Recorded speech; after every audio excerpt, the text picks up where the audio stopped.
Assalamualaikum warahmatullahi wabarakatuh. Apa kabar semua? Di video ini kita akan membahas materi tentang perlindungan dan penegakan hukum di Indonesia. Bersama saya Kurniawan Haris dan teman-teman saya yaitu Muhammad Angga dan Razan Akbar dari kelompok 1 kelas 12 IPA 2 MAN 19 Jakarta. Hakikat perlindungan dan penegakan hukum. Perlindungan hukum adalah memberikan pengayoman kepada hak asasi manusia yang diberikan orang lain agar mereka dapat menikmati semua hak-hak yang diberikan oleh hukum. Sedangkan penegakan hukum adalah proses dilakukannya upaya untuk tegaknya norma-norma hukum secara nyata sebagai pedoman perilaku dalam hubungan-hubungan hukum dengan kehidupan bermasyarakat dan bernegara. Penegakan hukum merupakan syarat terwujudnya perlindungan hukum. Maka apabila tidak ada penegakan hukum, maka tidak akan ada namanya perlindungan. Lalu apa sih pentingnya perlindungan dan penegakan hukum?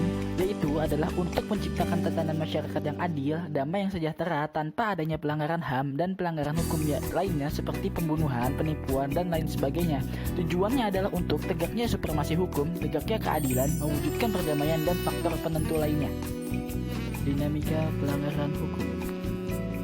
Apa itu pelanggaran hukum? Pelanggaran hukum adalah tindakan seseorang atau sekelompok yang melanggar aturan dan tidak sesuai dengan hukum-hukum yang berlaku. Perbuatan melawan hukum diatur dalam pasal 1365 Kitab Undang-Undang Hukum Perdata yang berbunyi, ia perbuatan yang melanggar hukum dan membawa kerugian kepada orang lain, mewajibkan orang yang menimbulkan kerugian itu karena kesalahannya untuk mengganti kerugian tersebut. Perilaku apa saja yang termasuk dalam kasus pelanggaran hukum? Macam-macam kasus pelanggaran, yaitu ada korupsi, pembunuhan, perjudian, dan pencurian. Perbuatan-perbuatan tersebut dikatakan sebagai kasus pelanggaran hukum karena tidak sesuai dengan aturan hukum yang berlaku dan dapat menyebabkan kerugian bagi orang lain.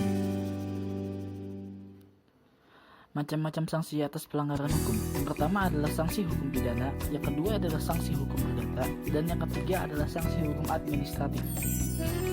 Apa sih pengertian dari sanksi hukum itu?